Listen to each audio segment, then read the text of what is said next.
Hey everybody, I am live in person with Rany. What's up, man? Yeah, I'm fine. How are you? Excellent. So you made the journey all the way from Lebanon to here. Yeah. I am so excited that we're finally getting to do this for years. I remember I got a random email from you one day years ago. Yes. Just we'd exchanged a couple emails, and then you asked to be a writer, and then I blink an eye, and you're one of the top contributors, awesome articles, and a metal guitarist or a bassist. I'm a metal guitarist, so it's really cool to finally hang out with you. It's so awesome to be here, really. Yeah. Man, I love stuff like this. The only awkward part about doing a podcast with friends is it's like I feel like I'm repeating myself, even though like we had this conversation a long time ago, but now we're in front of the camera. So I'll try to make this kind of smooth. But No problem. so I guess we'll just kind of start with the easy one. Your background, right? So you were born right outside of Beirut. Yes, right outside of Beirut. And then I lived all my life there. And I just moved like 5 years ago when I got married. I moved to a place close to Beirut. It's because I was a full-time musician for 15 years. And the music scene is mostly active in Beirut, so I wanted to move somewhere that's close to my work. And is Beirut known as like a big music city? Yes. I mean, even during the Civil War, which lasted 15 years in the 70s and 80s, the music scene was still pretty active. And That's awesome. yeah. And it got even more active, like really, really active probably during the last 20 years or so. That's very cool. Yeah. I mean, all the places I've been, like every city has music, but some cities are definitely more known as being Right. like you go to this city every night you have a choice of four things. Where Right. it's not always like that, but that's pretty cool. Yeah. And so were most of the bands that you played in hard rock and metal? I know you'd sent me a couple of videos of you doing like jazz stuff and like Yeah. more laid back stuff too. So I basically started playing music because of metal, and I then slowly started to get into other styles Mm-hmm. because I wanted to incorporate other styles into my playing, to make my style a bit more unique. Mm. So I incorporated like funk elements and jazz elements into metal. Mm-hmm. So I developed like this unique sound throughout the years because I played with many different people, many different artists across many different genres. So I did metal, of course, I did pop, I did funk, I did jazz, even I did some local Arabic music. So That's awesome. It's from like a mental point of view, having a wide variety of music in your head is just always awesome. At least for me, if you're a fan of music, and it does affect your playing in a good way. But what I learned, interestingly, later on in life, I was in my 30s. I was working with a friend who was doing mostly acoustic stuff, and I do play acoustic. It's mostly just metal guitar is my favorite, and so I started working with her for a while. And your hand is in a completely different position, and the way you pick, at least, should be completely different. Of course. And I practiced with her for like a month and a half, and then I went back to metal, and I kind of thought, oh man, I'm going to stink today because I haven't played this kind of music in a while, and I played better than I'd ever played, Yes. both because the muscles that I was used to using were rested, and then I worked all the muscles around it because my hands are in a different position, so it's kind of like building core strength for your guitar playing hands, I guess, yeah. but so I was absolutely blown away. So I try to make an effort now to play different styles of music, and I don't get a chance to practice that much, but when I do, I don't just play the same songs over. I try to mix it up and throw something different in there just for that reason. It's kind of Yes, because even technically, when you play other styles, that will unconsciously move to the style you're playing. neat. You know, just like I play pop, let's say 5 days a week, and when I go back to playing metal, unconsciously I'm gonna incorporate elements of pop into my playing, because I've been playing like for 5 days, the same riff or technique, but it sounds interesting Yeah. when it's mixed together. I I also find too that even if I'm hitting the strings the same way, because I have, uh, I play I play like a large fat man. That's just like a fat caveman. It's the best way to describe it. Like I put percussion into the guitar. I love rhythm guitar. I love the crazy stuff. But you're right. But it's not even just how you hit the notes. It's you hear the music come through and you hear like a really cool pop riff. And now next thing you know, instead of playing the notes, maybe I slide a note just to make it sound a little more like a pop, electronic riff. And by the time you're done, you get a really cool song that totally different because no one would ever listen to it and go, oh, that's a pop song, but it's still part of it.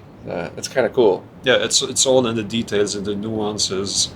Yeah, that's. And you exclusively play 5-string bass? I play 6-string bass. Oh, that's right. Yeah.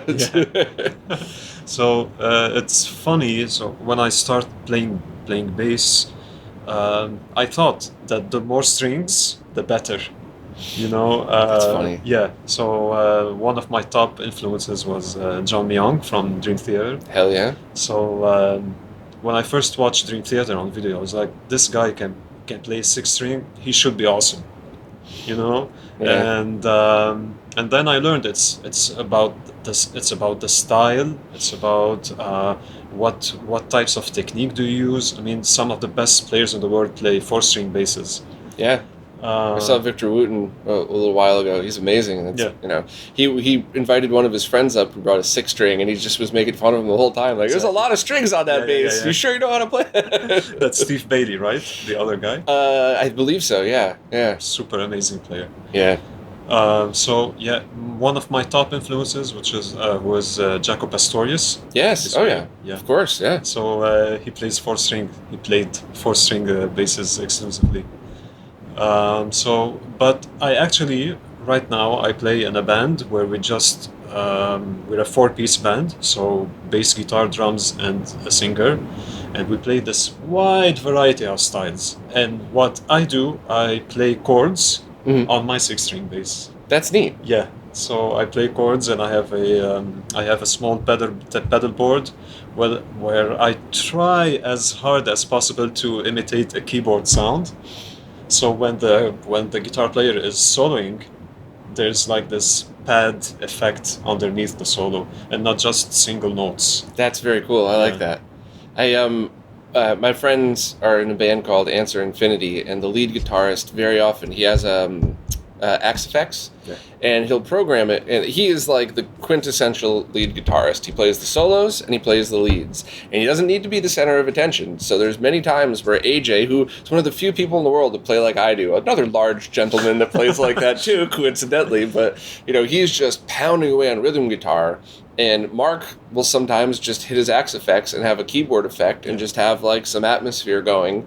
And he loves it. He loves adding to that style of music in his own way. And then when it's time to solo, then he shreds his face off like you would expect. So that's cool. I like approaching stuff different like that. I especially, one of my favorite things too, I joined a band of mostly professional musicians. I was the only chump in there. And I was listening to all of my friends' solos, and I would slightly change the way I played the rhythms based on where in the solo he was. Exactly. And no one noticed it first. And then the drummer one time was like, do you do this, that, and that during the solo? Yeah. He's like, why? I went, because it makes Frank sound better. And he's like, there you go. I'll match you on the drums. And he did. And he would do like the alternate timing thing. And it just, my friend Frank, the lead guitarist, was oblivious. He's just like, I just want a solo. Do whatever the fuck you want.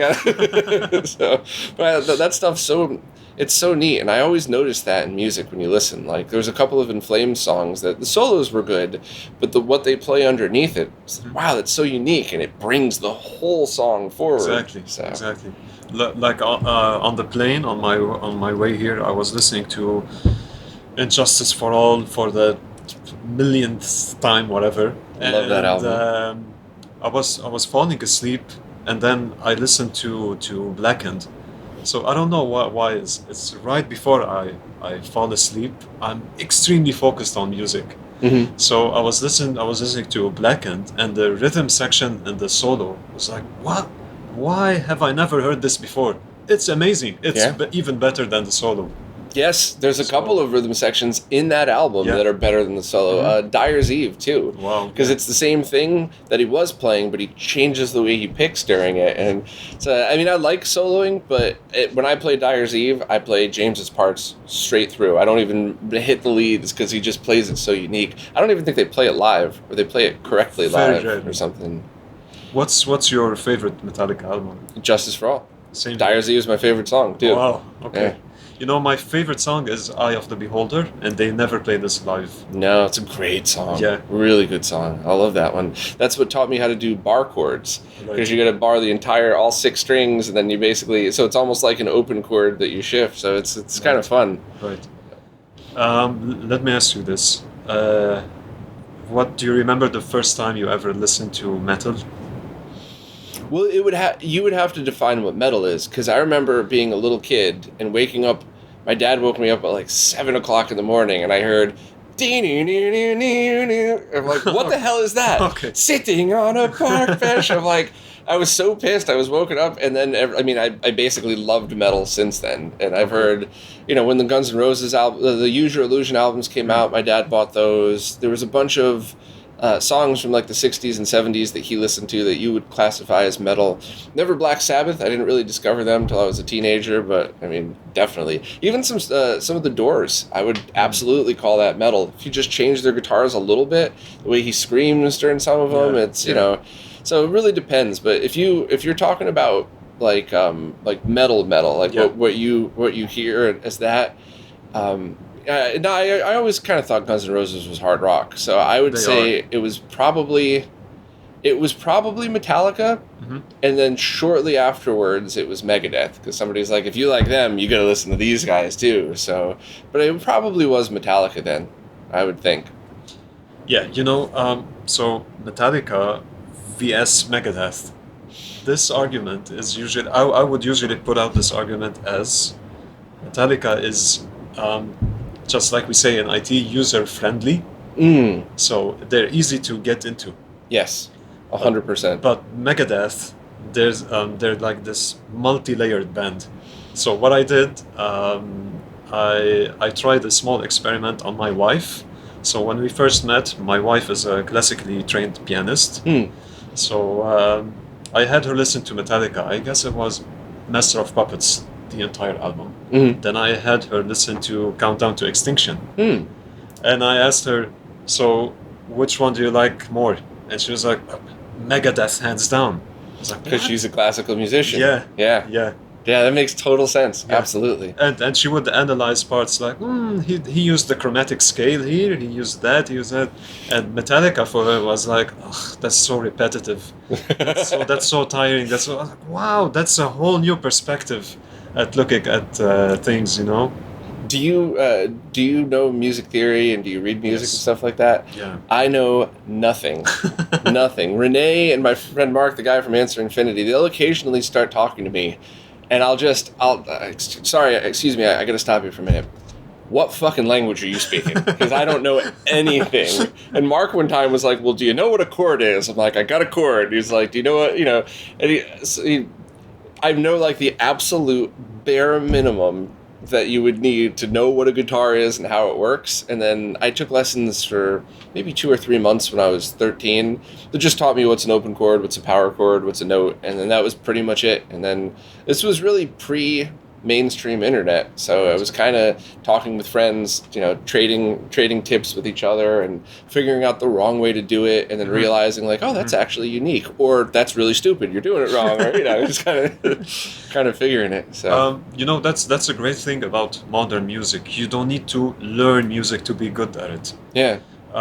As opposed to classical music, you need to study like theory. You need to study like sometimes history to make a good progress in classical music. I studied musicology in college. During that time I was already playing bass with many bands, but studying classical music completely changed my perspective of looking at things. It's very, very, very much theory driven. It's very much harmony driven. But at some point, it's useless when you're playing modern music. It's completely useless. I mean, look at the main riff of Master of Puppets, the very intro of Master of Puppets. Yeah, with just notes going down the fretboard. Exactly, exactly. So it makes no sense in theory. Although if you want to sit down and break it apart, it would look like James and Kirk. Actually, I guess Kirk composed that part. Anyway, it would look like they studied theory for years. That's funny. Where actually it's something that sounded cool. And So there's actually a few parts of that song that are kind of like that. They're kind of music theory-esque. Yeah. Because I definitely remember watching a few videos on YouTube where music theorists broke down the song, and there was a bunch of parts where they're like, "This is so complicated, it's so ridiculous," and I don't think they did it on purpose. No. I think No. So yeah, I mean, some of the coolest things I ever did were mistakes. So Exactly. I love that stuff. Exactly. So when did you actually start playing bass? How old were you? I was 16. So that's a funny story because I wanted to be a singer before I wanted to play bass, and there was this local band that needed a singer and a bassist. Oh. So I thought, yeah, why not go the Tom Araya route and pick up both. But I sucked at singing, so so I just stuck with bass. And yeah, what about you? I always, same thing, I loved music, wanted to be a singer because I didn't know anything else. And then I remember, this is such a cheesy story, but I remember watching Slash walk up on the piano for the November Rain solo, and I went, I think I want to be a guitarist. And then one of my friends played me Rust in Peace, and 30 seconds into the song, I went, I don't want to play guitar, I need to play guitar.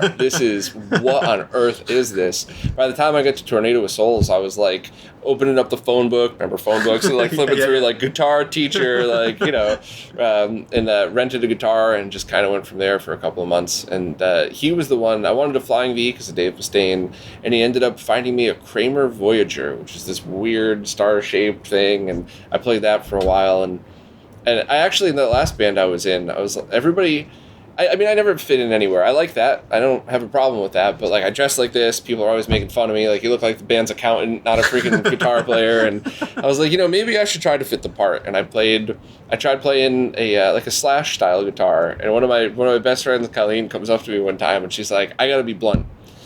You're way too fucking big for that little ass guitar. I was like, Slash plays it. And she's like, Slash is 5'2". Get your Flying V back and look like you're supposed to. So I was back to my Flying V, and there we go. But yeah, I got the Rust in Peace Flying V over there, of course. So yeah, that was it. I was about 13 when I finally picked up the guitar, and it was awesome. I loved it. I went through a couple of phases where I didn't play that much, then got back on it, and unfortunately, the past couple of years has been, I just haven't had any time. I'm trying so hard to figure out a way to play again, but the music that we play, it's not like, I don't mean any disrespect to casual guitarists, but it's not like singing Kumbaya around a campfire. No, it's not. You can't just play twice a year and think that you could do it. You could actually injure yourself if you try to play the music we play and you're not warmed up right, so. Exactly. So what I try to do to combat this laziness is I try to force myself into this practice routine that I do every day. It's like before I go to bed, I need to sit down and do 45 minutes of scales. Even if I'm dead beat, I need to do that because or else I would fall behind the competition. That's how I think about it. Yeah, I mean, I guess I'm kind of like that with RetroRGB, and like at the end of the day, I'm like, man, I don't want to do any of this. I'm like, well, if I don't write this article, I don't get to promote this awesome product, and if I don't get this out, then somebody else is going to do it, and they're going to get it wrong. So I end up working, 13, 14-hour days. I think part of it is that I get to be nerdy and creative with RetroRGB, and I think when I was only nerdy at a lot of other jobs, that's when it really pushed me to pick up the guitar. So you're both sides of your brains. So maybe I'll finally take a break one of these days, take like 2 weeks off, and just play guitar for 2 weeks, but. About practice, actually, when I got really into video games, like the past 12, 14, when I got back into video games during the past 12 years, a genre that I found myself gravitating towards the most is the shoot 'em up genre. Me too. Yeah, I love it. So it's mainly because I come from a practice background where I sit down and practice scales and practice whatever on the bass. So this genre like requires a lot of practice to be good at. So that's, I don't know, that's just a point of view that I. Could I add another layer to that? Of course. When you're playing the music that you play, both of your hands, both of your sets of fingers are doing completely different things. And you have to kind of think without thinking about what's going on. And playing a shoot 'em up game, just bullets are going all over, and while yes, you're using two hands to control it, you have to take in everything at once. So it's very much like playing a complicated song in that you have to focus on focus, you know what I mean? Yes, exactly. Exactly. So, I know you told the story on previous podcasts, but I enjoyed very much your story of the first console that you got. So it was the Sega Mega Drive. You know, I haven't called it a Mega Drive for a long time. I got used to Genesis, but it was the Sega Mega Drive. I originally wanted a Sega Master System because my cousin had a Master System. And I once paid them a visit and they were playing Double Dragon.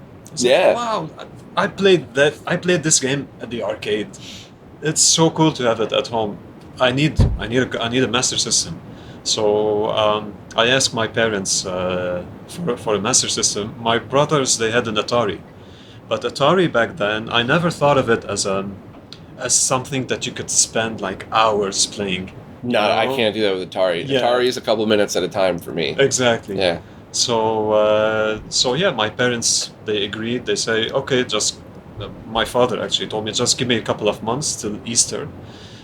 It's weird. In Lebanon, we used to get gifts during Christmas and during Easter. So yeah, that's weird. That's kind of neat. Yeah. So during Easter vacation, we went to this game store, to this toy store actually. And my father asked the person there for a Master System. And the guy was like, we don't have that. We have a Mega Drive. And I said, what? What's a Mega Drive? I want a Master System. I don't want whatever a Mega Drive is. And you know, I had no idea that this is an upgrade. And I had no idea. This is just different to me. Yeah, you're a kid. So you just want what you know, right? Yeah. So yeah, I got a Mega Drive and I fell in love with it. Funny thing is, I got a terrible game with my Mega Drive. It's the port of Thunderblade. It's called Super Thunderblade. Yeah, it wasn't the worst game I've ever played, but it's not the best game either. So yeah, it was so frustrating. It was very hard as a kid. I couldn't finish it. But the second game I got was Golden Axe. Nice. So yeah, nice, good arcade port. A lot of fun. I like that. That's like the greatest mistake upgrade ever as a kid. Like I could only imagine how long did it take you to figure out like, holy crap, this is the better one? Like years. Not with Thunderblade. No. So no, it actually took me years because later on my brother's friend brought what's it called? A power-based converter. I was just about to ask you about that. Yeah. A power-based converter, and I thought, yeah, I could finally play Double Dragon now, and I inserted Double Dragon. I was like, nah, my Mega Drive can do much better things. That's funny. Yeah. So were you able to buy the power-based converter in Lebanon? Yes. So Sega was pretty popular in Lebanon, and I knew like very few kids had Nintendo consoles. So Sega was you could see they had commercials on TV, they had billboards on the road. That's Sega cool. was huge. So growing up around here, there were two major toy chains, and I'm sure it's different all over the U.S., but there was Toys R Us, which was definitely all across the U.S. We didn't really have any around here, and there was one way off, very far away, as a kid, but we had ones called Toy Works, which didn't really sell any Master System stuff at all. So I think maybe once I saw a power-based converter in a store. Maybe. I got my Master System and my power-based converter from my neighbor who grew up in California, where they had Master System and Nintendo were pretty close where he lived. So, but we had never seen that. So I never really saw any Master System stuff growing up, which just kind of made it a little more special because I had that weird thing that no one knew. Like, why are you plugging a headphone jack and putting on your 3D glasses to play a bad Space Harrier? And it's but yeah, that's interesting because all over the world I hear different people have different stories about that. Yeah. I mean, when I first started to watch YouTube, like all the American YouTubers were talking about NES. That's like 2006 with AVGN and stuff like that. I was like, really? NES was that popular? That's funny. So yeah. So, well, we've talked about music and stuff and where we got it growing up. Were games? I mean, with Sega putting so much money into advertising and all that stuff, so it was just walk into a game store and pick up a Genesis Mega Drive game, and no issues there. So you got pretty much the same library that Europe did and everything, right? Yes. Actually, I guess it was Christmas of '94. Christmas of '95. I got a RoboCop versus Terminator game. Okay. And it was a Genesis game, so it had the Genesis red label on the cover. Mm-hmm. And I inserted it into my console, and it said something like only made to work with NTSC systems. Mm-hmm. I was like, what the hell? What is that? So they accidentally sent the wrong stock or something, or no? Actually, we went back to the store the next day, and they sold us this adapter that you could plug in. This very cheap adapter. You could plug in your Mega Drive, and it would accept then Genesis cards. Well, doesn't it also work with a Game Genie? Yes, but we had no Game Genie back then. I don't think I owned one for a Genesis. I owned one for Game Gear and for NES and Game Boy, actually, but I never for the rest of them. So no, you could do that with Game Genie if I'm not mistaken. Yes, that's pretty cool. But it wasn't like that with music. A lot of the music you listen to, you couldn't just walk into a music store and buy a tape or a CD, right? No, yeah, music was very, very different in Lebanon. So in the early 90s, metal was extremely popular in Lebanon. It felt like this natural transition from the Civil War to like this very calm and peaceful time that we lived in. Like everybody's buying Metallica tapes, Megadeth tapes. Pantera was pretty big in Lebanon in the early 90s. So what happened then is some kid took his own life, and they blamed it on metal. So the kids... They tried that in the U.S. a few times too. Yeah. I know. So the kid's father was this big army general, and he wanted to blame it on something else. And when that happened, religious institutions also intervened, and they said, "Yeah, this is bad, and this is bad." And the most active party they took part of this witch hunt, I would call it, was the local production houses. Really? Yes. Oh, because they wanted you to go see live stuff and not listen to tapes instead. That's so funny. Yeah, because like Metallica was selling more tapes than local artists. That makes sense. It's so funny to hear the real reason behind all this stuff, and it's so many people like to drop the word conspiracy theory and just dismiss people, but so many of that is actually true. Like, oh, that's a conspiracy theory. The local artists aren't trying to push out heavy. Yeah, they probably were, probably. So. Wow, that's great. Yeah. Great. That's like a great story. But so, how were you able to get music from that point on? It's mostly bootlegs. We would wait for someone who was coming from Europe or US, and they could bring tapes or CDs with them. But the funny thing, and it's a bit stupid. So back in '94, when they first banned metal in Lebanon, they made this list of artists. There's like Metallica, Megadeth, Nirvana, Pink Floyd, or whatever. Pink Floyd? Pink Floyd, Led Zeppelin, stuff like that. I mean, they're a bunch of morons. The funny thing is that in '95 or '96, you could walk in a music store and buy a Cradle of Filth CD. Oh, jeez, yeah. But you couldn't buy like Black Sabbath, Heaven and Hell. That's so funny. Yeah. Oh man. So we weren't completely blocked from getting metal music, but yeah, we still relied on bootlegs. and whoever was, like travelers, it's like, here, listen to this CD I got from the US. This band's called Manowar. It's like, what's Manowar? That's Yeah. awesome. It's funny. There's still people trying to do that, trying to turn metal into whatever political thing they have. And the last one I saw was just a huge thing blowing up on Twitter about how all black metal bands are white supremacists. And I'm like, I mean, I'm sure there's a few, but that's always been anti-religion. And Yes. even after the first couple of years, they kind of just were like, well, I like the music, I don't really care about that anymore. Like, it was never, like, I at least would have understood if it was religious groups, but it was just a bunch of assholes making up stories. Exactly. It's like, every metalhead on the planet probably went like, what are you talking about? Exactly. That's totally wrong. That's equal to me saying I'm drinking a glass of orange juice right now. It's just not true. It's just not a thing. So, yeah, it's so weird that people go in circles, Yes. and some people just still fall for it. And I guess I understand, like, a new younger generation comes in and they haven't been through it before, but when older people who have been through it twice still fall for it, it's like, maybe you're just really gullible. I'll just I want to get to that point by telling you a story. Just in 2003 or 4, there was the second wave of witch hunt in Lebanon, of hunting metal bands, because during the 90s, because of the underground scene, metal was huge again. We had live bands, we had venues hosting metal events. They were like, do whatever you want, just don't buy metal CDs, don't buy music, and don't worship the devil. Right. Right.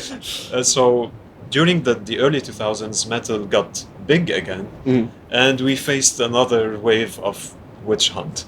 So a friend of mine actually went on this TV show where That's awesome. we were on national TV, and they were asking us about all the questions. It's like, what does Iron Maiden mean? What does AC/DC stands for? And our singer Iron Maiden is basically like an audio version of what the History Channel used to be. It's like there's no death and destruction and Satan unless it's a story that they're telling. And Exactly. So my friend actually told them something, and it's he said, "Do you ever watch horror movies?" That's the singer from our band. It's like, the director of a horror movie doesn't necessarily believe in monsters, right? So he's telling a horror story through a movie. Metal is somewhat similar.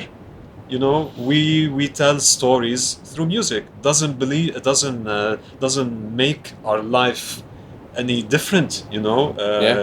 It's not like we're monsters in real life, or so. It's kind of funny, like the song "I'll Be Watching You," Sting. Yeah. It's a song about a stalker, but that was really? a #1 hit. Yeah, it's even he, like, people think it's a love song. It's all about a crazy stalker, and then you get a song like "Tornado of Souls," which is Dave Mustaine getting divorced. And like, I was listening to that one time, and my mother was pretty strict growing up, but I was talking about it with other kids, and some other mother was like, "I can't believe you let him listen to that devil music." My mom was like, "You listen because of the guitars, and that song is about him getting divorced. That's not about the devil. Like, what is she talking about?" Like, yeah, it's the stigmas of all that stuff still cracks me up. I grew up in a very religious community, so if you did anything that was out of the normal, it's like, okay, you're doing this. This is so anti-Christ. This is so against Christianity. This is like, no, this is different. We're not attacking anyone. Yeah. It's just music. So I always find that small communities, they're always like paranoid. Yeah. About, I mean, hey, we have nothing to do with you. This is different. This is our thing. It's because we're different. We're not necessarily attacking you. I mean, you just summed up like half of the wars since the dawn of human beings right now. Like, just because we're different doesn't mean we're bad. Yeah. And like, no, you're different, or no, you're right next to us, which means you're the enemy. Like that old Simpsons joke of Springfield versus Shelbyville. It's a perfect metaphor for every two countries that are next to each other fighting. Right. So it's. And one of the things I've loved about doing RetroRGB is meeting people from all over the planet. we're just the same. Like, we're all Right. unique and different, and our experiences make us who we are, but the same. You know, we all eat shit and die. Like, we're the same.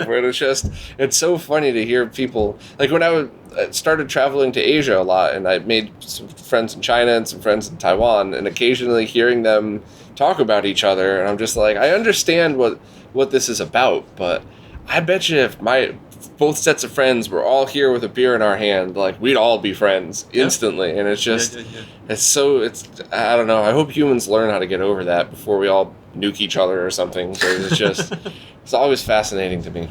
Yeah. I mean, I just remember another story about music in Lebanon. I guess I told you that story before. So in the early 2000s, when we had computers and internet wasn't that popular in Lebanon until probably like 2005.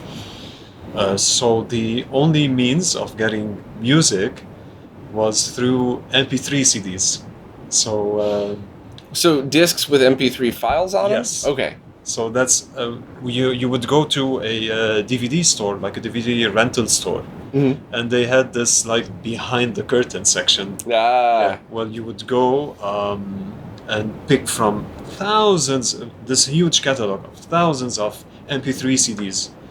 So I discovered Halloween that way. Nice. So nice. I saw like this very cheap printed paper that had Halloween albums all over it.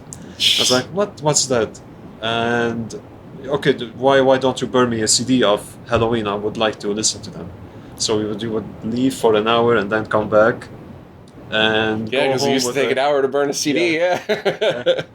And go home with a full discography of That's cool.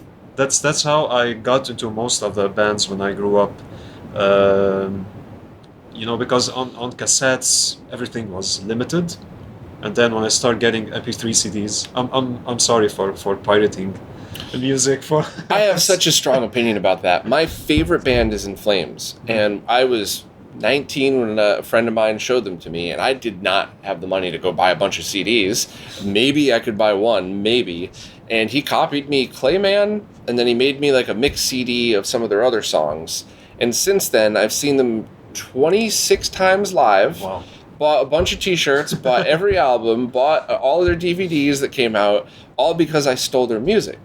So it's got to be a happy medium. Like Spotify, getting all the music you want in front of people is amazing. Right. The CEO making like $200 million a year when all of the artists are getting ripped off really sucks. Right. So we need to have like a swing around for that.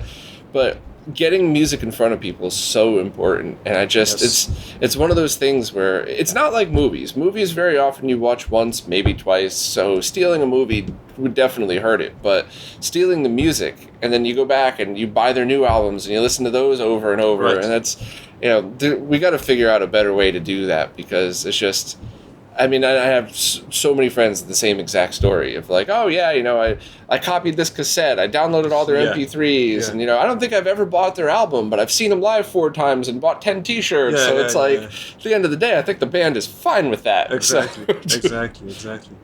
I mean, if I had a way to buy CDs back then, I would probably bought a few of them, but I had no way. Yeah, I mean, that was such a big deal, buying an album with, Yes. You're a kid, you save up whatever little money you have. Yes. If it's $12 and tax is going to be another 20 cents, you're asking your friends for a quarter, like you gotta, so like choosing that album's so important. And there was a lot of other stuff that I think I would have really loved, but I just was like, I loved anything that Dr. Dre did. I loved anything he was a part of. So I was like, do I buy the new Snoop Dogg album? Or what is that? Wu-Tang Clan? I never really heard them, so I bought the Snoop album, and then, years go by, and I look back, and I'm like, I would have loved that album. Loved it. If there was just a way for me to get it. So, yeah, it's kind of interesting. No, the only thing I know about the Wu-Tang Clan is the weird PlayStation controller They've Yeah. been. I'm sorry, I never listened to. I'm not a big rap fan, so. So when we're done with this, there's two things that I have to do. The first is I want to do the Halloween test with you, Yes. where we listen to the CD and the cassette. Yes. Because my wife doesn't like metal at all. A couple of my friends, nah. And I did the same test with them, and they picked out differences. And they're not even musicians, so I'm curious to see what you think. Yes. And I also want to play you 2 songs off the Wu-Tang album, just to get your opinion off of it, because I always enjoy metalheads' opinions on stuff like this, because there are so many things that kind of cross over. Like DMX's voice is basically a heavy metal guitar, but a voice. Like, so yeah, we'll have to do that after this. I think you might get a kick out of that, and it's not like it's long songs or anything. So it's not like I'm like, oh, I want you to listen to 2 Dream Theater songs, and 4 days later we're like, well, okay. The only like rap band that I kinda listen to, kinda like, is Body Count.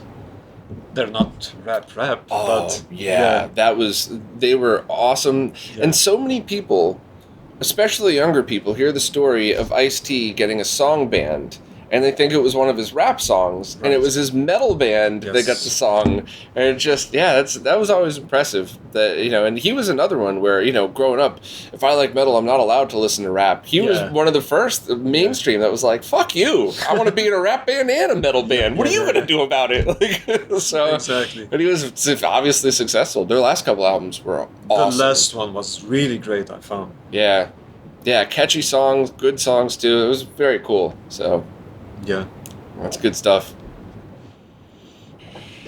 All right, I was impatient. I couldn't wait. We went and played Wu-Tang and Halloween and everything. And so, what do you think? First of all, the whole theory about albums that they were listening to cassettes while they were mixing them. Did you hear, as versus, then we'll just throw it on a CD after. Did you hear the difference? There's a huge difference when it comes to metal.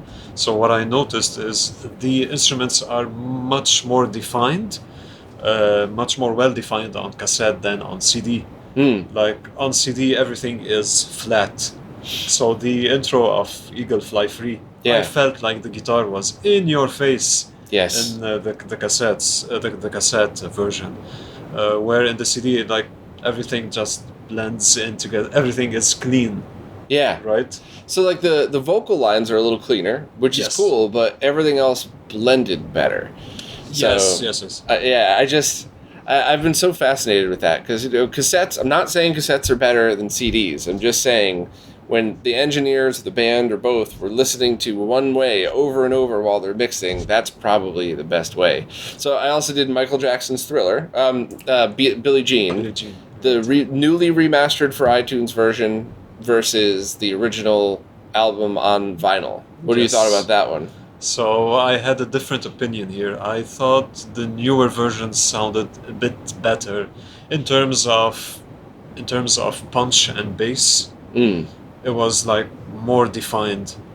The older version, though, sounded like very genuine. I don't know. Yeah.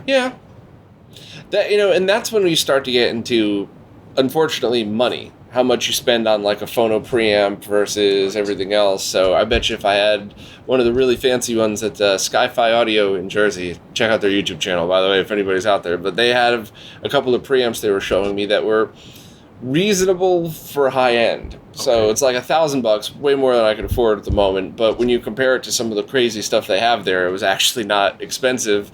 But if I switched my preamp to one of those, I'm really interested to see what the difference would be, because to bring out the different sounds. But I don't have the budget for that, and I also don't really want to go down that road because then that's when you start to get into territory of like, do I need a $500 cable to connect the so it's let me just step off. But yeah, that was cool. I love doing that.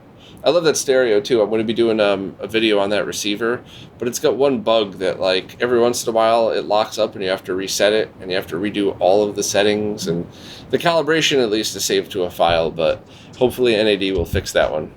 I hope. We'll see. But that was pretty cool. I liked it. I'm glad you enjoyed the experiment there. No, and it sounds awesome, by the way. Like, both are great. It's just, I guess it's like everything in music.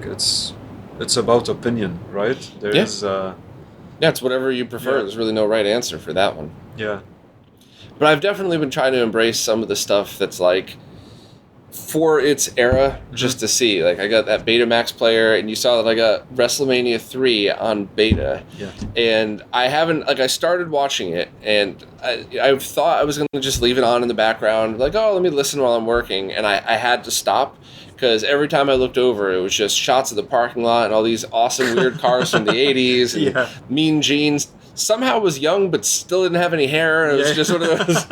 But, so yeah, I always liked wrestling. I was never the biggest fan, but I think that one's going to be one that I need to just sit and just take it all in and enjoy it. So Yeah, I love wrestling, by the way. I grew up watching wrestling. It was like one of the first international TV shows that we got in Lebanon. So we had like, in 1990, we had just like a couple of channels, probably a bit more. And they both aired WWF back then, which is WWE now. So that's where I first learned how to... That's where I first heard English before getting into music, before getting into movies. So, yeah. So, what was the path for you learning English? Because you grew up speaking French, right? French, yes. And then you also speak English and Arabic as well, right? Yes. So, how did you go down the path to learn those languages? So, at school, we just learned French and Arabic. Okay. And in Lebanon, we don't speak Arabic per se, we speak Lebanese. So Lebanese is a mix of Arabic, French, English, what have you, and then a bit of Old Turkish. So it's a mix of all these different languages, and the most important language, which is Syriac. That's an ancient language. Nobody speaks Syriac now, but it was highly influenced by. Actually, our language is highly influenced by Syriac, which is mostly used by Christian researchers now.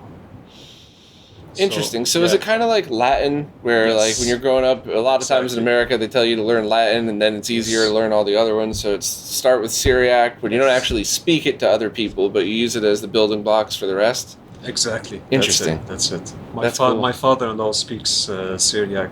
He's an archaeologist, so that's why he speaks it really well. Oh, wow. That's pretty cool. It must, being an archaeologist in your area must be mind-blowing. Yes.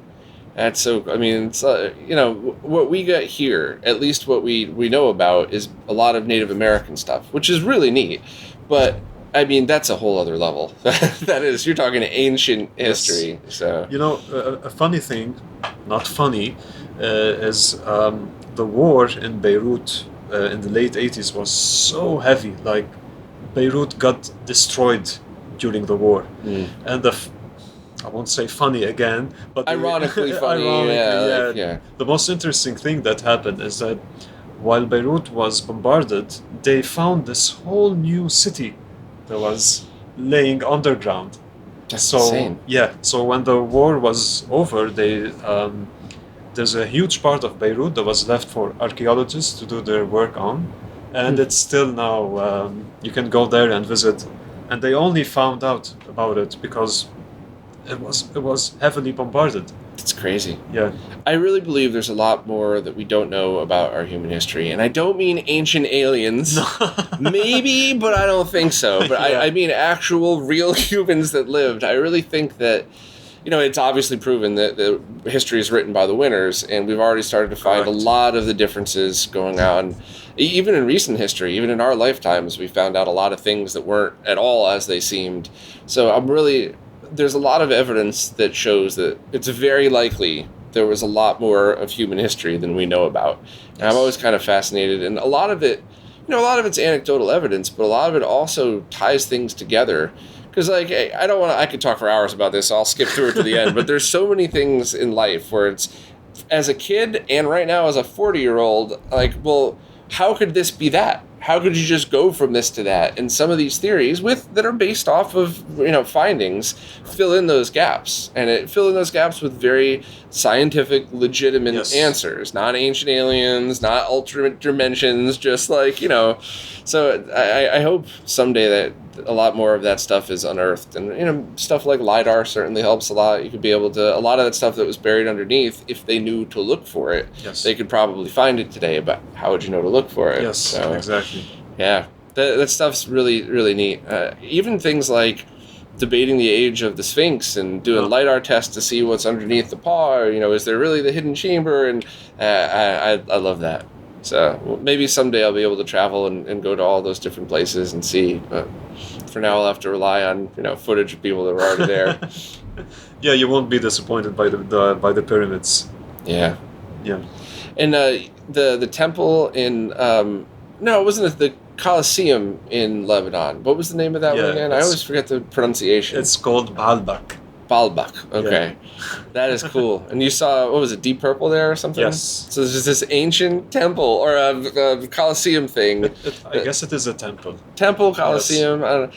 Our wording for ancient things is all messed up. Like, according to a lot of archaeologists, things are either a tomb or a temple, and it couldn't have ever been anything else. And it's like, if those same archaeologists went into the future and they saw all of the apartment buildings in New York City, they might have been like, wow, there's a lot of tombs and temples here. Like, no, it's an apartment building. Like, so who knows what it actually was, but that to me is mind blowing. That people are standing on that same stage that was stood on thousands of years ago. Yes, and acoustically, by the way, it sounds perfect. Yeah, I wonder how they figured this out like thousands of years ago. Same way we do now, I think. Just trial and error, tweaking until we get it right. It's probably took them years back then. Yeah. I mean, it still kind of takes us years, right? Yeah. I think the difference is that our current ability to copy knowledge and share it is at an instant rate. Yes. Whereas then, whatever tools they were used to writing on were handwritten. Or if there was a society that figured out a printing press before, then that all got destroyed. Most likely, if that were true, it would have been a comet or something. So it's one of those things, and it kind of makes you think, too, with everything going to digital, if a comet hit the Earth 50 years from now, when we're not really using paper anymore, what would actually be left? Just a bunch of people that learned how to be nomads and live off the land. And, 50,000 years from then, would we all be looking back at all these remnants of tombs and temples we found? Or, is it... I never thought of that. I mean... Yeah. Yeah. Yeah, it's kind of neat. Or maybe we got it right, and there's just, weird things that sometimes you stumble across. Either that would still be a very cool thing to learn. So I don't know. But, yeah, that's pretty cool. The oldest place I'd ever been to was Forbidden City in Beijing. Okay. And it was basically like a modern city without plumbing and light switches. Right. It was really weird to think, like, 3,000 years ago, somebody probably had the same arguing about stupid politics, talking, contemplating the stars, the same stupid conversations we all have today, and, but just a completely different time. It's just really cool. That's so interesting. It's like, that's exactly why they say history repeats itself, because it really does. Yeah. But I'm not sure about society. Society evolves, right? Sort of. We tend to make the same mistakes over and over and over. So, I'd like to think we evolve, but at a very slow pace, at least. Yeah, I mean, we haven't nuked the whole planet yet, so I guess maybe we're there. So, if you think of, or I don't know. Actually, I was about to say, if you think of some of the conquerors over history, if you handed them a nuclear weapon, would they use it? But some of the crazy generals in the U.S. in the 40s and 50s were absolutely the type of people that are like, that's Curtis LeMay, the famous general that, like, the stories about him come out that he was basically nuts. And, like, I'm sure there's people in the military listening to this that are going to want to punch me in the face after I say it, but there's a lot of stories about him and a lot of stories about some of the nuclear testing. Like, the first bomb they ever set off, there were a couple of scientists that were like, we don't know if this is just going to incinerate the atmosphere. We don't know what chain reaction is going to happen. And they were like, well, got to do it before the enemy does it. Fire that off. And, it's like, so who knows? Maybe we really came a lot closer than we thought, but maybe a few times. Yeah. I had to, unfortunately, witness something very similar a couple of years ago in Beirut. This giant port, this giant explosion at the port that we thought that was nuclear at first, because it surely looked like it. So I think I was horrible. messaged you the moment I saw that pop Yes. up, and you said you heard or felt the shaking, and you're Oh my miles God. away.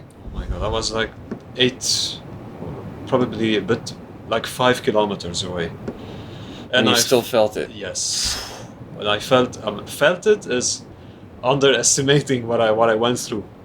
I felt this huge, massive earthquake, like massive earthquake. I felt like the ground was shaking, and it was like moving upwards, and yeah, and the sound was, oh my God, Wow. yeah. I'd only been in an earthquake once, and it was the last time I went to visit my brother in LA. And it was weird because we landed, we're driving to his house, and all of a sudden I started to get a little dizzy and a little nauseous, which never happens to me. Like I get tired, but I never get nauseous. I'm like, wow, wonder what this is. And then we sat down, we cracked a beer, we're sitting around my brother's kitchen table, and I almost was like, I'm gonna go lay down on the couch. Like this feels weird. And all of a sudden, like I felt something, and I immediately just assumed it was me. Did I lean back on something? Did I step on something? And then all of a sudden, everything's shaking, and like the pictures are rattling, and we were like, "Oh wow, it's an earthquake!" And it lasted for 20, 30 seconds, and Wow, then that's a long one. all of the nausea went away, all of the dizziness went away. I started wondering, like I started remembering. I wonder what caused that. I vaguely remember hearing something about how the magnetic field shifts slightly when an earthquake happens. Mm-hmm. So, did you feel anything like that? Did you get like a little bit of nausea and then all of a sudden, like, the room shook, or like No. just happened too quickly? Yeah, we were in the garden. And my wife was still pregnant back then. So Oh, yeah, wow. that was very stressful. Um, no, what I That felt, must have been a horrifying couple of hours. Because if that was a nuke with radiation, like, wow, Yeah. that is absolutely crazy. Actually, I guess there was radiation because what caused the explosion is chemical material. Right. So that's a guess. Uh, but yeah, it was horrifying. Uh, it was scary. It was very scary. I thought the explosion is like around the corner because of this the super loud sound. Yeah, and half of the capital got destroyed. So yeah, That is, I mean, I've never lived through anything like that. I mean, a silly earthquake that didn't really do any damage, and hearing gunshots a lot growing up in Bridgeport, and that was pretty much it. Like we never had anything like that happen around here. The closest thing would have been 9/11, but Yes. we were far enough away to not hear or feel any of that at all. Right. So, The music scene, we were talking about the music scene early on. The music scene was really active. It was really it was really active around the Beirut port. There was like 2 or 3 places, like big streets filled with music venues that got destroyed. And when I say destroyed, I mean destroyed. that sucks. It's like when you go there right after the explosion, you won't find anything. Anything. That is terrifying. I mean, it's a blink of an eye. I mean, it makes you think about what's happening right now in Ukraine, and of course, obviously, Yes. what you went through growing up, and with the Civil War. It's like I remember hearing interviews with people in Iraq in the early to mid 2000s. Yes. Kids in like 21, 22 years old. It was just, yeah, we can't go to that coffee shop anymore because we got bombed yesterday. We lost a friend, so we're going to this coffee shop tonight because it's just it's crazy. Yes. The world's an interesting place. On a more positive note, I'll come back to the English. Your question about how I learned English. So just like I was saying, I grew up speaking French exclusively. Then I learned how to speak Arabic or Lebanese, and I actually never learned English in school, like never. So the way I learned English is through music and wrestling, WWF, and movies. I watched a lot of movies, and back in the day we used to watch movies and had French subtitles. So that's the way I got into English, and then during my college years, I went to an American university, and that's where I learned how to write in English. I learned Huh. music in English. Then I took a few journalism courses, and yeah, that's how I became a writer.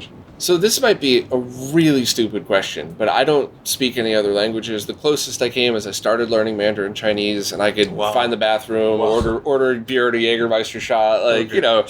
But when you're watching those, I mean, I liked them, but very cheesy '80s wrestling, and Yeah. late '80s, early '90s. Some wrestlers, it must have been easy to realize that they were being over the top because their body language was animated. But some, Yes.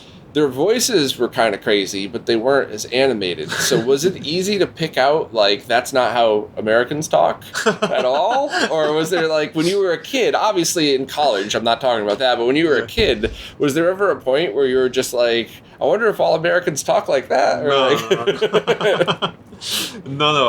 I always looked at wrestling as a gimmick, cool. Okay. as like how to say it, like real life cartoon.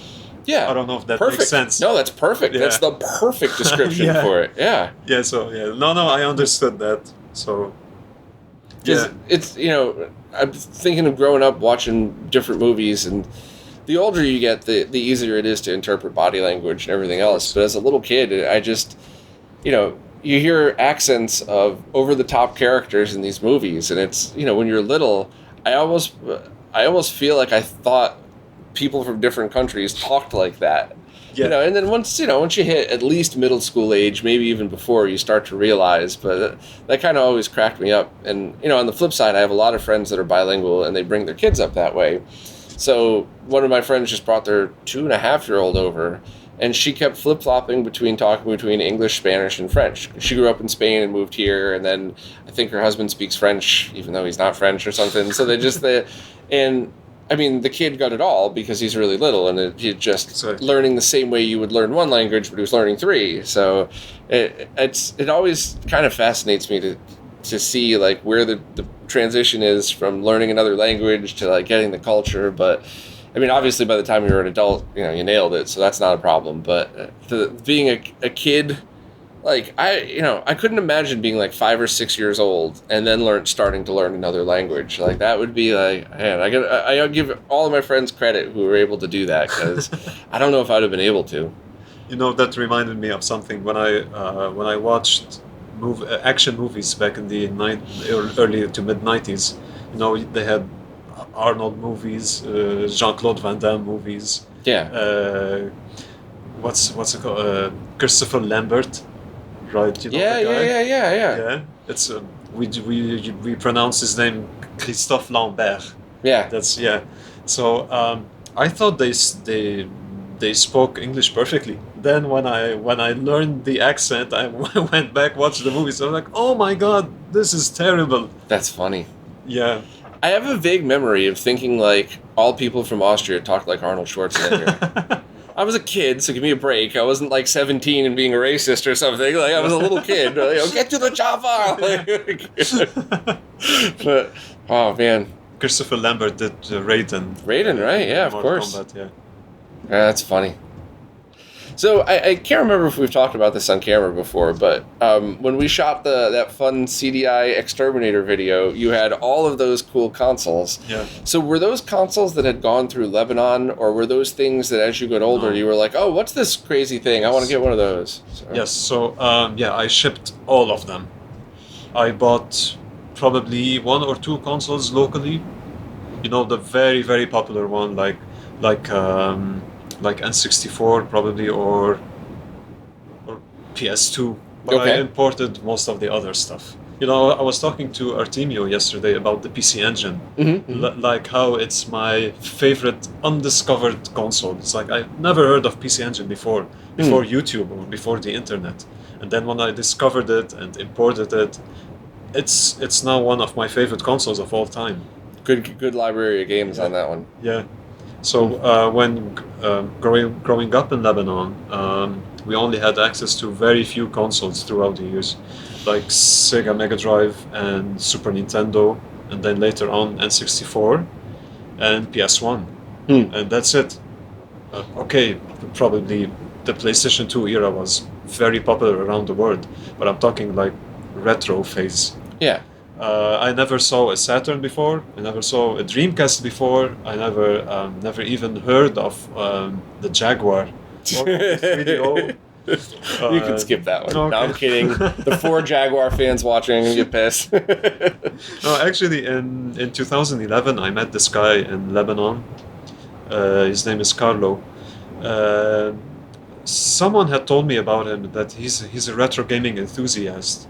So I paid him a visit, and he has 40 boxed Atari Jaguar in his place. Wow. So the story is that someone brought Atari Jaguars to Lebanon back in '93 or '94, and it flopped. I mean, it kind of flopped here too. Yeah, and it flopped like terribly. Like they sold probably 10 units. Oh, wow. So yeah, so this guy Carlo, he went and bought everything for $100. That's awesome. Yeah. So yeah. At least one of those games going to be worth owning then. But yeah, that's funny. I don't know. You just said something that really made me think. I don't know if I've discovered any console that I didn't know existed. Uh-huh. There was a bunch that I had heard of, or maybe heard of, forgotten about, and went, oh yeah, what about that? But I guess, I mean, maybe some stuff like the Wonder Swan, I didn't know that existed, but I haven't really played it, so I don't really, I don't really know a lot about it. But there were definitely ones that I heard of that I had never played ever before, like the Atari Lynx, stuff Okay. like that. That was pretty neat. So let me ask you this. So back in the 90s, were you aware of like the Japanese scene? No, Okay. no, and I think that's very regional. I think people on the West Coast were way more linked into Yeah. that, Yeah. and people. And I was born in '81, so I was still very young for that, and I didn't subscribe to any of those magazines, so I didn't really know about any of that stuff. But it was not mainstream. Like it wasn't. It wasn't something like, oh, we know that Saturn is going to get, here's the library, here's that. Like, we Yes. heard that this Japanese was getting an earlier release, but I didn't know anybody that would have known how to import it, how to get any of that stuff. So, yeah, it was very... I think, maybe I'm talking out of turn, but I think America was definitely very sheltered and didn't know much about other countries. And it's, it's a little embarrassing on one hand, but on the other hand, North America is a massive, massive piece of land. Yeah. There's a lot here, so I can totally understand that I as well. noticed that yesterday, so yeah. Yeah, so at least where I grew up and, the town that I was in, there was not any culture of gaming from other countries, which Right. sad because we missed quite a lot. And a lot of games that you didn't need to speak or read Japanese to play. There's a lot of shooters that I would have loved that, Of course. didn't really need to know the story. Just, I'm sure it would have added to it, but it's here's your plane, go shoot things. Like, anybody could figure that out, so... Yeah, I learned about other cultures, like I was saying earlier, from YouTube. Back in the late 2000s, I used to watch channels like Classic Game Room. Remember this channel? It's not around anymore. I don't think I ever saw that one. I've heard the name. Yeah, so Classic Game Room actually started doing reviews back in '99, like way before YouTube. Yeah, I remember hearing the stories about all of that, and didn't Yeah. they put that on their own website or Yes. something? And Yes. yeah, that's pretty awesome. They used to review Dreamcast games exclusively, and then they came back in 2008. That's when I first discovered them, and it's a very laid back show where this guy just shows a console, makes a couple of jokes about it. But I learned a lot about. I mean, what's a TurboGrafx 16? Never heard of that before. What's a Neo Geo? Hey, I played Neo Geo games in the arcade. What's that? Yeah, that's cool as hell. That started my journey back into consoles, back into discovering the libraries, and I played on emulators for years. Yeah, me too. Lots of great yeah. software emulation out there. That's why it kind of drives me nuts when people are like, "Oh, Bob hates software emulation. He's all about FPGA." No, I like it all. I like it all. Some I think are a better fit than others depending on the situation. But no, if it wasn't for software emulation, there would be no RetroRGB. Definitely. So Exactly. So when was the point that you realized that, okay, I need to get back into original hardware? It was the original Wii. I bought a controller adapter a Mayflash brand that lets you use Genesis, Super Nintendo, and I Nintendo. remember those, yeah. Very laggy. Yeah. I didn't even really realize what was going on. I was just like, this definitely doesn't feel like the original. It looks like the original, but it doesn't feel like the original. And that's what pushed me to get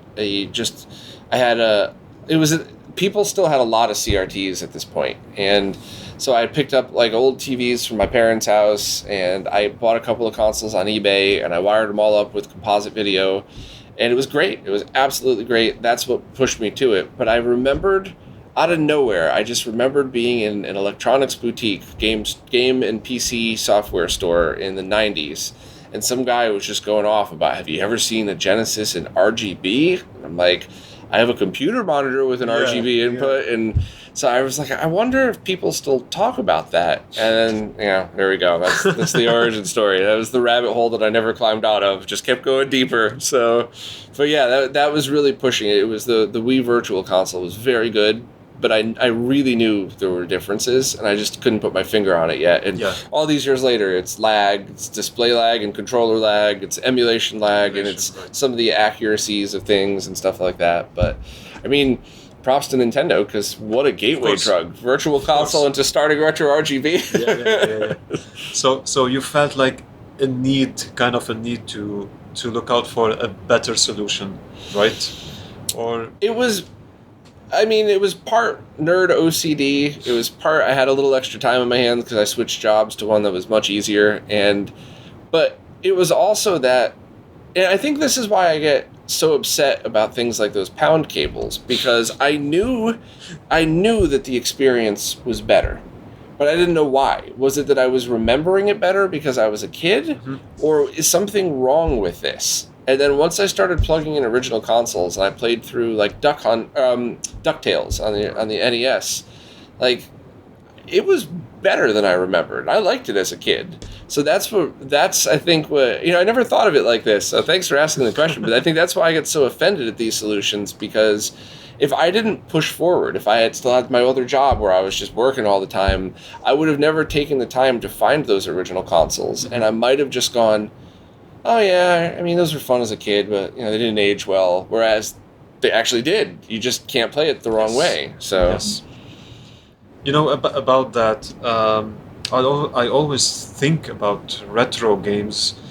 Let me just put it this way: when I first got into retro gaming, the word nostalgia was being thrown around everywhere. Yeah. Right. My philosophy is, these games are still great, and growing up I played like 15 Mega Drive games. I couldn't afford to buy a lot of Mega Drive games. Mm-hmm. So looking back at it now, the library is awesome. I'm rediscovering games I never played before. So I'm not sure if it's the nostalgia factor that... So I have a strong theory about that. It's a gateway, probably. If you have a Genesis Mega Drive cartridge and you plug it into your console and you plug your controller in and you flip that switch on and you see your CRT come to life and you hold your controller, that's nostalgia. Right. The moment you start playing, by the time the first level's done, nostalgia doesn't mean shit anymore. Now it's, here's a game that I'm playing. And if this game stinks, I'm going to go play a modern console or a modern PC game, and if it's good, it's just a good game. It's not nostalgic, it's not retro, it's just a good game. Just like, we just listened to Wu-Tang Clan, it's 30 years old or something, 25 years old, and if you liked that song, that wouldn't be a retro rap song, it would just be a song that you liked. So exactly. Yeah. Just a lot of YouTube channels were throwing that term, nostalgia. It's all about nostalgia. It's not all about nostalgia at all. I mean, I never played a PC Engine before in the 90s. I never played a Saturn. They're my favorite consoles right now. Yeah. Yeah, because... Zero nostalgia. Yeah. It's just a good console. Exactly. Yeah. I had a similar experience in about getting into retro hardware. I bought an original Xbox back in 2009, and I modded it. I installed emulators. I used to play emulators on my computer, but I thought, why not play emulators on a CRT using composite? Maybe I could get close to the original hardware experience. And then I noticed some emulation issues, especially with the sound. Yeah. So I thought, did it sound that bad? So that's when Yeah. I bought a Genesis, not a Mega Drive. Yeah. I bought a Genesis, and I was like, yeah, man, that's how it should sound. Yeah. And yeah, that started it for me. That's awesome. Yeah, Artemio will be happy to hear that the audio side of things is what brought you over. Yes, absolutely, absolutely. Because I couldn't tell the difference, the big difference back then between like a crappy video signal and like crystal clear RGB signal. I don't know if I told you about my first RGB experience. No, I don't think so. Yeah, so it's weird how I got into RGB. So the friend that I was talking about earlier, Carlo, Mhm. he got into he wanted to open his own arcade shop. Oh, neat. That's 10 years ago. So he hunted for arcade boards and arcade machines around the country back then, and he found like a stack of arcade boards. And he actually mentioned something like, you need a super gun to play those. I was like, what the hell is a super gun? Like a super gun? What? I still don't know why they came up with that name for Yeah. it. Yeah. Yeah. So yeah, so he showed me a super gun that had SCART on one end. I was like, that format is still around. I used to see it on VCRs back in the 90s. And he told me, yeah, with this cable you could get like the highest quality, the highest video quality possible. So I started my RGB journey with a super gun. That is awesome. Yeah. So, at what point did you realize that you can't just, or you don't have to, you're not limited to just arcade boards? You could play consoles with it too. We're like, where was that, crossover? Funny thing. So I imported a PC Engine interface from Japan, Mhm. and it was RGB modded by someone who's Oh, famous. yeah, okay. Okay, so it had an RGB cable. It came with an RGB cable, and when I plugged it into my TV, I was used to the TurboGrafx. I played it in RF. I mean, if you weren't in the middle of a city, I'm sure Yeah. it was fine. No, Yeah. it was decent. Then, the moment I plugged RGB into a consumer TV, I said, "What the hell? That's so much better. So much better." Yeah. It wasn't like a small difference when you had to watch closely. Like you could immediately tell. That's a huge upgrade. So you went from RF to RGB? Yes. Yeah. Yeah. I imagine that was a massive difference. And right after that, I started to look up RGB cables, and I bought. I don't know if I'm sure you remember those, like the 6-in-1 RGB cables. Yeah, they were terrible. Oh my God, they were horrific. And then later on, I discovered RetroRGB. Ah, sweet, sweet. That's around 2015, if I'm not mistaken. And then I started, importing like one cable at a time and upgrading my setup, and then eventually found a PVM in Lebanon. That's a funny story. So when I found the PVM in Lebanon, I was looking for professional monitors everywhere. I asked hospitals, I asked TV stations. I was very much influenced by Phone Dork's videos. Yeah, big fan of Phone Dork. I like him. I wish he's still around. So the last place I looked for was the cinema people in Lebanon. Okay. So I asked around, and this guy popped up. He said, "Hey, I have a few monitors, but hey, listen, man, those are expensive." I was like, "Yeah, okay. What are you asking for?" He was like, "What are you willing to pay?" And he showed me this PVM 20 L2. I said, "I don't know, like $300." And he was so mad. "What? Do you know what this? I paid thousands, and this is for calibrating movies." I was like, "Okay, man, I'm sorry I offended you. What are you asking for?" He was like, $400.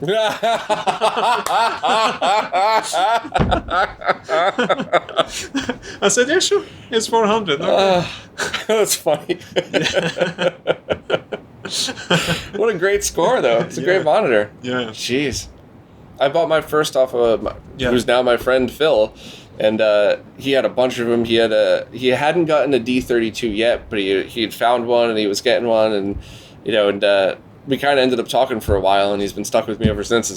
But, yeah, I think I got it for a couple $100 too. It was a 20M2U. Loved that monitor. I think it's at a friend's now. Jose completely redid it. It looked like a brand new monitor when he was done. So yeah, that was an interesting one. How did you find out about this whole professional monitor thing? So I had a Tandy 1000 computer. My dad did as a kid, and it had an RGB monitor, and I was trying to figure out a way to rewire it to work with the Genesis. But I didn't know anything about voltage levels, sync, and all that stuff. So I couldn't get it to work. So I started looking around in forums, and I forgot which forum it was, but I saw this guy, Phil, who was talking about them, and I said, hey, do you know if they work with light guns? Mm-hmm. He's like, yeah, I got a bunch. They all work with them. Do you want to buy one? And I was like, yeah, where are you? He's like, oh, I just live in New York. I'm like, I'm right outside of New York. So yeah, that was basically it. And then, so Phil was the one that got me started. And then I started looking into it, and it was right at the point where people were trying to get rid of these monitors, yes, and they were having to pay companies to come pick them up. Mm-hmm. So you could get them for nothing, which is how I ended up with most of the stuff that you see there. So it was, it's funny. A lot of people are like, "Oh, look at this guy. Is that what he spends his Patreon money on?" Like, I got this back when they were nothing. So, yeah, but yeah, that was basically it. I just stockpiled a bunch of them, and then some of the ones that rose in value, I've traded over the years and stuff like that. So, but yeah, that was a very cool one to go down, and discovering different types of masks and TVL levels, and it's kind of neat because everybody's eyes are different. Yes. So I could tell you what my favorite monitor is, and you could look at it and go, "Oh, that's cool," but I definitely like that one better, and we're both right. So yeah, because I always wonder how that all started, like retro gaming and professional monitors. How did it start? How did someone just one day say... Well, a lot of people blame me for the professional monitor part of it, really? Which is funny. Really? But I think retro gaming really... The two reasons that I think it became so popular, number one was software emulation. So people were able to access the games. Yes. And then number two was the collector aspect of it, mm-hmm, which is, I always wanted that game. I looked at it on the shelf when I was a kid, and that one's mint condition, so I'm going to go buy it. And, yes, so I think both of those. But I think the nostalgia thing wears off pretty quick. I think we're coming up to a point where, nobody cares about Atari anymore. Or, I wonder when NES is going to be at the point where it dies down. But the game, from a collector point of view, but from a gameplay point of view, I think with different ways to play it and easier ways to play it, if you have an Android phone, you could spend a couple of bucks and get an awesome emulator right on your phone that plays whatever you need. So I think it's the gaming part of it's going to stay strong. Yes. About that, I always try to say to my friends, you don't need like a PVM to get the best experience. You don't need any CRT. Yeah. Anyone. I mean, you could get a RetroTink 5X and a HD Retrovision or RGB SCART cable, and that's amazing. But if you happen to be able to find a CRT for free, just start with that, and then plug it in with RF or composite, and if you like it, spend your money. I mean, if you get your blast of nostalgia, leave it in your basement, and then every couple of years take it out and play a game. So exactly. I wish cars were that easy. I'd love to stumble across a beat up old '69 Camaro and take it out and then throw it in a box somewhere, and every year or so open it up and tinker with it and put it back in the box. But well, I guess we gotta wrap this one up. We're, preparing for Retro World. We've had to pause it a couple times because I keep getting people messaging me like, "Where do we meet? What do I do?" So I don't want to let anybody down, but I also don't want to be rude and interrupt this. So unfortunately, I think we're gonna have to call it. But yeah, we definitely got to do it again. The only reason I haven't done this before is because your internet connection is fast enough to record the video, but there's a long delay sometimes. I noticed that. And a variable delay. Yes. So sometimes it's back and forth, no problem, and then other times it's like... and then we both start talking, I'm like, shit. So it's, but we definitely going to make the time to do this again. We'll figure it out. We'll figure out some cool new way to do it. But I'm so glad you're able to make it. This is probably going to come out on Monday, so hopefully we would have met all of you at Retro World for then. But I've always dreamed of attending a retro gaming convention. I thought I would never, you know. This But is a really good one. Yeah, this is a dream come true. So thank you very, very, very much. Hell yeah. And I look forward to meeting everyone there. Awesome. Well, thanks, Rany, and we'll hopefully would have seen you all this weekend. Sure.